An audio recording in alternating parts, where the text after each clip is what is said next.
Begitu ngambil satu biji, mau disuap, mau dimakannya, Nabi bertanya, apa ini kau bilang tadi? Sedekah, disimpannya kembali, tidak jadi dimakan.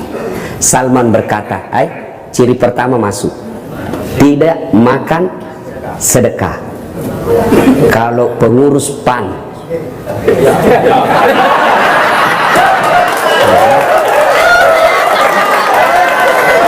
ya, gaspol baru kau semua otakmu uang ya. Sudah kita lanjut kisah ya. Nah, besok datang lagi Salman, ya Muhammad, ini hadiah. Diambil apa? Hadiah. Nabi pun mau makannya, tapi Nabi tahu ini anak muda lagi diselidiki saya. Maka Salman berkesimpulan dua ciri-ciri sudah masuk. Lagi satu ciri-cirinya apa? Ada tanda lahir di belakangnya. Orang Bugis bilang baba. Pak Sul, saya tidak tahu apa bahasa Indonesianya itu baba. Tapi kalau orang Bugis bilang baba sudah tahu, hitam di belakang. Apa? Hitam itu di pipi, bos. Tanda lahir. Bengkok telinga, tanda lahir juga namanya. Pokoknya baba. Itulah, pokoknya baba lah ya, supaya ringkas cerita. Nah, sudah ketemu. Nabi tahu. Akhirnya Nabi dengan sengaja menjatuhkan jubahnya dan kelihatan. Oh, ini. Lalu menyatakan la ilaha illallah Muhammadar Rasulullah. Masuk Islam. Lalu Nabi memanggil Abu Dahda, Abu Ayyub Al-Ansari yang ada makamnya di Istanbul. Abu Ayyub Al-Ansari kalau sekarang ketua HIPMI, orang kayanya Madinah, anak muda. Abu Ayyub, sini dulu. Saya persaudarakan kamu bukan atas nama ras, bukan atas nama suku, bukan atas nama lokal atau tidak. Saya persaudarakan kamu atas nama agama. Ini kau bersaudara sampai akhirat. Apa yang dibutuhkan kau bantu. Siap ya Rasulullah. Ringkas kisah. Salman Al-Farisi jatuh cinta sama cewek penduduk Madinah. Dia pendatang. Tentu jadi masalah. Pendatang jatuh cinta sama penduduk lokal. Kalau ada bapak-bapak jatuh cinta sama gadis Bugis, hati-hati. Oh, mahal Pak gadis Bugis. Benar. Oh, bukan cuma panaiknya Pak, badinya. Iya Pak. Oh, Bapak jago kalau bisa mempoligami perempuan Bugis. Jago Pak, bener. Kalau ada perempuan suku lain, biasa. Tapi kalau Bugis, Jadi kalau Bapak ada di sini istrinya orang Bugis, wabillahi taufiq wal hidayah. Sudah. Nah, lalu Salman Al-Farisi berpikir, oh ada saudaraku Abu Ayyub Al-Ansari sebagai penduduk Madinah. Ya Abu Ayyub Al-Ansari, saya punya hajat. Apa? Tolong temani saya pergi melamar, bos. Kamu kan penduduk lokal, ini penduduk lokal, tidak disuka saya nanti. Baiklah, dibawalah segala keperluan, datang ke rumahnya perempuan. Assalamualaikum warahmatullahi wabarakatuh. Waalaikumsalam warahmatullahi wabarakatuh. Buka pintu, bapaknya si gadis. Lalu Abu Ayyub Al-Ansari perkenalkan, saudaraku ini Abu Ayyub Salman Al-Farisi, saya dipersaudarakan oleh Nabi atas nama agama dan ini mencintai anak gadismu. Bagaimana menurutmu? Dia bilang apa? Yang mencintai ini yang mau dinikahi anak saya. Baiklah saya tanya dulu anak gadisku. Masuklah itu bapak, dia lihat. Kau lihat itu cowok dua? Kau tahu itu? Saya tahu. Kalau itu Abu Ayyub Al-Ansari, tokoh muda, orang kaya, saya tahu. Itu temannya, dia datang melamar kamu. Bagaimana menurutmu? Apa dia bilang? Wah, kalau itu yang datang saya tidak jelas, ekonominya tidak jelas. Kalau ini ya saya mau, orang kaya. Maka pengurus partai, kalian kaya dulu jadi masuk partai. Kalau kalian miskin, kau gadai partaimu, bos. Yang ketawa, saya serius ini. Nah, mau pilih ketua umum, proposal jalan. Ada Pak Batu. Kaya dulu. Dan dulu, bos. Dulu. Sudah. Lalu kata anak gadis ini, kalau Salman melamar saya tolak, tapi kalau Abu Ayyub saya terima, dia mapan. dan Islam tidak melarang kita matre. Tetapi tidak menghalalkan segala cara. Beda itu, bos. Berpikir mau kaya, baik kau kaya dulu. Orang kaya lebih gampang masuk surga daripada orang miskin. Iya, tidakkah Umar bin Khattab menjelaskan kemiskinan dan kebodohan mendekati kekufuran? Maka pengurus PAN tidak boleh menjadi pengurus beleng-beleng. Dijelaskan, sudah bikin surat, sudah Pak, sudah, mana? Tinggal di print, belum, sudah namanya itu. Akhirnya disampaikan sama bapaknya nih gadis, Abu Ayyub, mohon maaf, kalau kau yang lamar anakku dia terima, tapi kalau temanmu tidak diterima. Kalau bapak ajak teman melamar lalu begitu jawaban, bagaimana pada jawaban bapak? Hah? Kalau saya misalnya bapak, Pak Zul, temani saya pergi melamar, ternyata cewek yang disuka Pak Sul yang disuka, hancur saya. Seandainya saya akan injak kakinya, saya tahu begini saya tidak bawa kau cilaka. Tapi dengar apa kata Salman Al-Farisi, Abu Ayyub, nikahi dia. Semua perbekalan yang saya bawa saya hadiahkan kepadamu untuk menjadi maharnya calon istri. Ini bos persaudaraan dalam Partai Amanat Nasional. Jangan kau makan kiri kanan.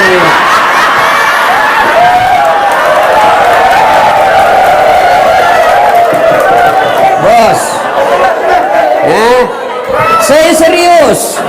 Demi Allah, kalau Anda punya belang-belang sifat seperti itu, kalian dapat duitnya, kalian dapat jabatannya, tapi hina kalian di depan manusia, di depan Allah di akhirat. Bahkan demi Allah, bukan cuma kalian yang hina, anak ahli warismu akan jadi hina. Nanti jadi bupati, jadi gubernur Pak Hilmi Hasan, saudaranya Pak beliau, Ustazku. Jadi bupati, tapi bapak pernah menipu, maka anak bapak sudah meninggal. Apa kata? Jangan percaya itu bapak yang tukang tipu, pasti anaknya juga begitu. Ya, maka saudaraku, jangan gadaikan harga diri hanya karena fulus. Percaya, rezekimu tidak akan diambil, jangankan diambil, tertukar saja tidak.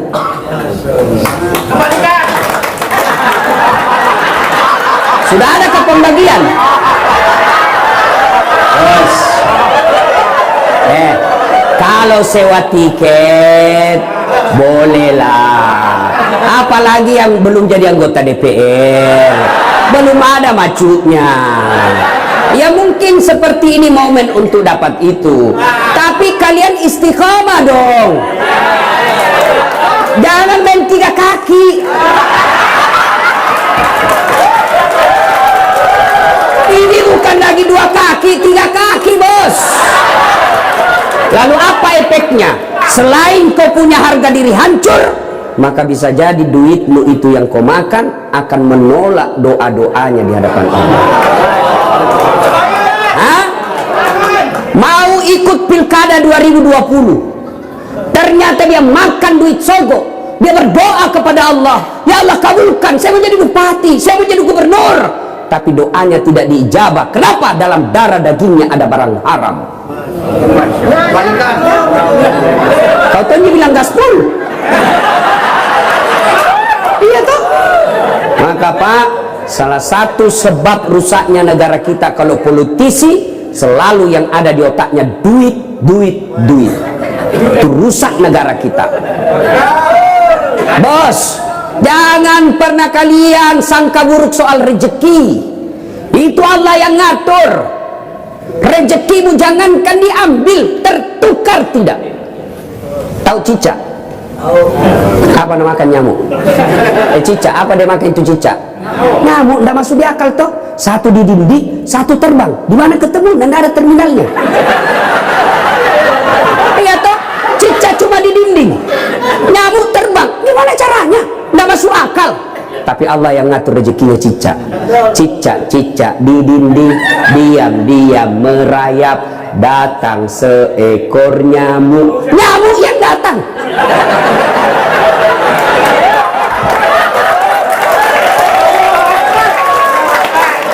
tidak mengatakan cicak lompat ke nyamuk, wah, hancur, kasihan cicak. Maka saudaraku, Pak, serius dulu ini, serius, Pak, Bapak mau menjadi pemenang pemilu. Presiden ada dalam tangan kita, menteri kita yang kendalikan. Caranya bersihkan partaimu dari money politik. Kalau kalian saja laku tipu-tipu, gimana kamu besar, bos? Gubernurnya partai lain, wakilnya PAN, dia doakan mudah-mudahan ditangkap supaya dia jadi gubernur. Wah, enggak begitu orang Islam, bos. Doakan kalian maju sama-sama, jangan kalian maju dengan menjatuhkan orang lain. Tidak begitu orang beragama, maju bareng-bareng. Satu, jadilah bersaudara, bukan karena jabatan, bukan karena harta, tapi karena kepartaian yang mempersaudarakan kalian. Dan jangan menjadi kutu loncat. Saya tidak tahu kenapa orang yang suka pindah-pindah disebut kutu loncat, padahal kuda juga loncat juga. Ini menjadi kambing hitam juga dijadikan. Satu, karena waktu yang terbatas. Dua, saya tamat SMA, daftar tentara, mau jadi akabri penerbang. Karena waktu itu setiap saya lihat pesawat depan di atas kampung saya teriak, kapal terbang, ayo. Sampai saya masuk di got. Saya bilang waktu itu bisa gitu, nanti saya naik pesawat saya meninggal. Akhirnya saya cita-cita jadi akabri penerbang. Daftarlah saya di jalan Garuda depan kantor Pertamina. Tes tidak lulus. Kenapa? Ceper. Tidak cukup tinggiku, bos. Kurang lebih di eko. Kurang lebih. Ya. Teman saya lulus. Waktu itu dia lulus polisi. Sekarang dia di Sulbar reserse. Pakai baret merah. Saya lulus di Sospol jadi dosen dan sekarang jadi ustadz, malah pakai baret putih. Tapi subhanallah, alhamdulillah, dengan baret putih yang saya pakai, mulai baret hitam sampai baret merah, ku caramai ko semua. Allah kasih yang terbaik. Gagal jadi akabri, saya masuk fakultas kedokteran, mau jadi dokter. Saya ikut bimbingan tes, saya sholat tahajud 40 malam berturut-turut, saya nasar puasa, saya ikut termasuk juara terbaik di sekolah saya. Tes, tidak ada namaku. Saya protes kepada Allah, ya Allah, kenapa kau tidak kasih dulu saya jadi dokter? Kau tidak rugi jadi Tuhan kalau saya jadi dokter? Saya tahu jawabannya setelah saya lulus Sospol, pulanglah saya kuliah di depan Al-Ghazali yang sekarang Universitas Islam Makassar. Terjadi tabrakan, perintis kemerdekaan, berceceran darah di aspal. Saya turun tolong dia yang tabrakan, saya yang pingsan. Ternyata saya tidak bisa lihat darah. Seolah-olah Allah ingin berkata kepada saya, Saat, gimana kau mau jadi dokter? Kau tidak bisa lihat darah. Teman saya yang lulus fakultas kedokteran sekarang tugas di Kepulauan Aru. Sebelum lebaran saya telepon, Dok, pulang ke lebaran. Orang tuamu, bah, tiket mahal. Kalau kita pegawai nggak cukup kalau tiap tahun kita pulang. Satu keluarga bisa puluhan juta. Tiket mahal, Ustaz. Dalam hatiku, untung saya tidak jadi dokter. Saya sekarang nggak pernah bingung soal tiket. Siapa yang beli? Pak Zulkifli Hasan. Kecil, bos, soal tiket kecil. Hebatnya lagi, Pak, saya pergi tidak bawa uang, pulang bawa uang. Maka hikmahnya, saudaraku, jangan pernah sangka buruk. You gagal anggota DPR, jangan pindah partai. Kalian kalah bertanding, jangan sangka buruk, itulah yang terbaik. Jangan sangka buruk, baik sangka. kok saya tidak terpilih? Allah tahu kalau terpilih ada kasus besar di kantormu, semua terseret. Allah tahu. Jangan pernah sangka buruk. Demi Allah, tidak ada kebahagiaan bagi mereka yang selalu sangka buruk. Berpartai juga begitu. Kalian WhatsApp, SMS Pak Ketum tidak dijawab, sangka baik. Oh, mungkin lagi sidang. WhatsApp lagi tidak dijawab, oh mungkin lagi tadarus. Jawab lagi tidak dijawab, sudah sangka baik saja, maka Bapak akan tenang. Semakin Bapak pelihara sangka buruk, semakin Bapak tidak bisa tenang dalam berpartai. Saya tahun 2014 ikut pilkada Pilwali Makassar. Bapak orang Makassar kan tahu. Saya ikut Pilwali Makassar, 10 pasang calon. Kalah tidak, yang menang lebih banyak suaranya. Ini namanya sangka baik. Belum tentu lebih hebat dari saya.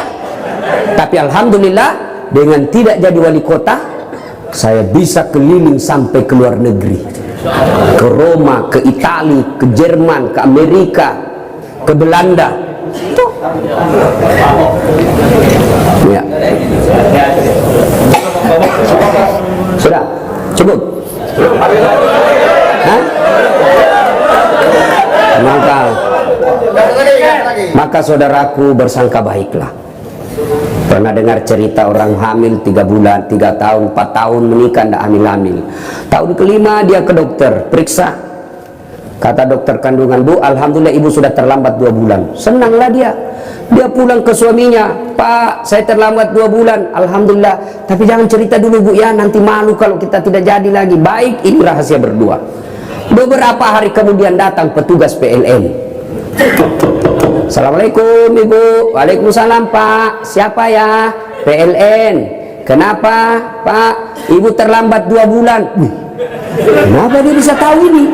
Wah, langsung sangka buruk sama suaminya. Pasti ini lagi yang cerita ini. Sudah janji tidak cerita, Pak ini cari. Datanglah suaminya masih capek, keringatan. Assalamualaikum. Apa assalamualaikum? Assalamualaikum. Kenapa itu PLN tahu saya terlambat 2 bulan? Bukan saya, pasti kamu. Marah juga lah suaminya, dituduh. Lalu dia datang ke PLN. Ada apa kau tahu-tahu istriku terlambat 2 bulan? Dia bilang ada catatannya Pak. Untuk apa kau catat-catat? Hapus itu. Boleh, tapi Bapak bayar dulu. Karena saya tidak mau bayar. Ya terpaksa punyanya Bapak diputus. Kalau punya aku diputus, apa dia pakai istri saya di rumah? Terpaksa pakai lilin.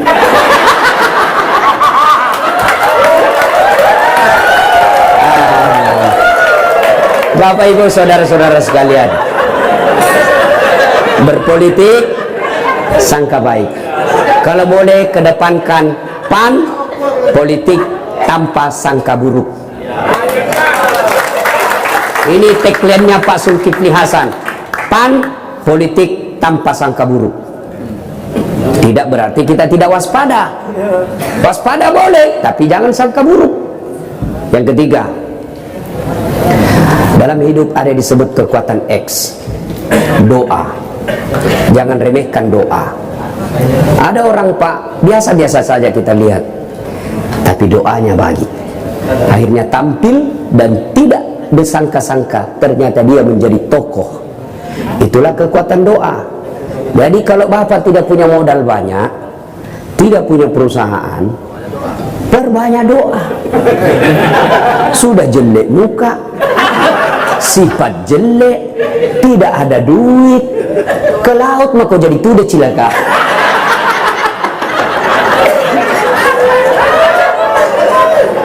Yang keempat, untuk kita, Partai Amanat Nasional. Tidak bisa dipungkiri PAN adalah pelopor reformasi. Mestinya PAN adalah partai besar di Indonesia. Menjadi pertanyaan buat Bapak jawab dalam pertemuan ini, kenapa bisa terjadi? Hilangkan perbedaan, hilangkan sangka-sangka, hilangkan sentimen, mari berumbuk baik-baik, besarkan partai besar Bapak yang nikmati.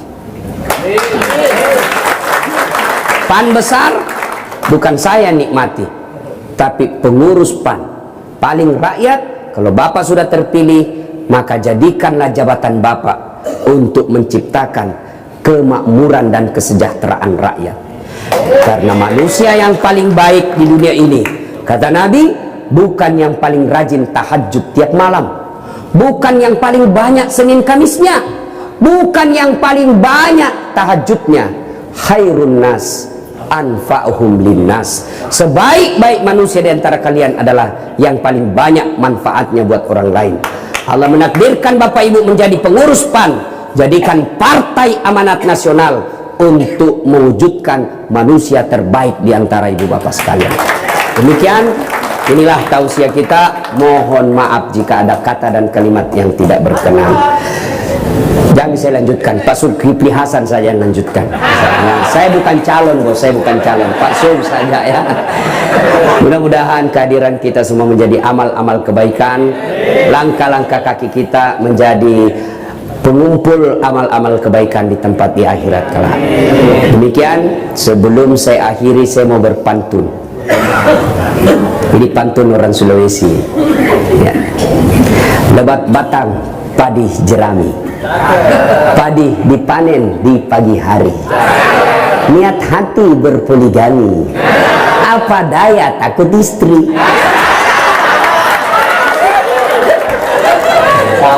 Burung cendrawasih terbang tinggi, mencari makan di pagi hari. Bukan kami takut istri, cuma istri lebih berani. Mari kita berdoa kepada Allah Subhanahu wa taala. La hadatil Nabi Mustafa Muhammad sallallahu alaihi wasallam, summa hususil Bapak Haji Zulkifli Hasan. Al-Fatihah. A'udzubillahi minasyaitonir rajim. Bismillahirrahmanirrahim. Alhamdulillahirabbil alamin. Arrahmanirrahim. Iyyaka na'budu wa iyyaka nasta'in. Ihdinas siratal mustaqim, siratal ladzina an'amta 'alaihim ghairil maghdubi 'alaihim